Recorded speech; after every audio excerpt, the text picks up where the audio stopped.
सोनिया पलंग के पलंग पलंग पलंग के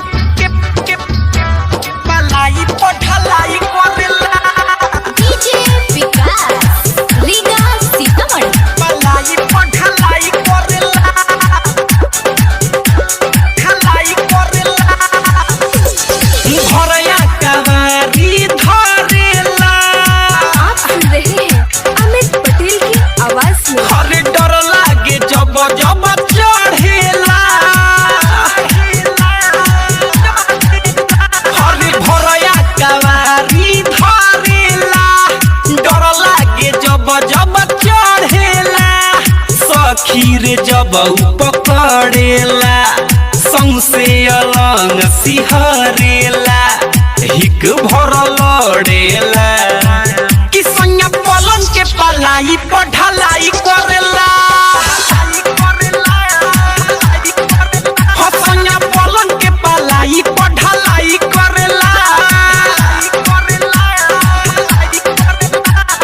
कि सोनिया पलंग के पलंग पलंग पलंग के पलाई पढ़लाई करेला Presented by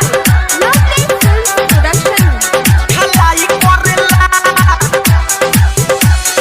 ऐसन मरद सखी मिलल बा लागे दिमाग से हिलल बा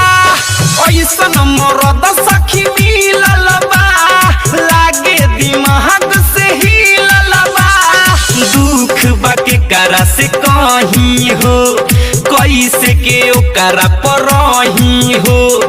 जीव मुरा जरेला कि सोनिया पलंग के पलाई पढ़लाई करेला सोनिया पलंग के पलाई पढ़लाई करेला कि सोनिया पलंग के पलंग पलंग पलंग के पलाई पढ़लाई करेला डीजे विकास लीगा सीतामढ़ी पलाई पढ़लाई करेला ढलाई करेला बनेला उ मिसतीरी रे काटिले हमरो जघीरी रे बनेला उ मिसतीरी रे काटिले हमरो जघीरी रे जब से बिया हरे कोइले बा हमारा के उ पगलइले बा झूठो हमारा पे मरेला कि सोनिया पलंग के पलाई पढ़लाई करेला सोनिया पलंग के पलाई पढ़लाई करेला हरे भरया कवारी धरेला डर लागे जब जब चढ़ेला सखी रे जब पकड़ेला सौंसे अलंग सिहरेला हिक भर लड़ेला कि सोनिया पलंग के पलाई पढ़लाई करे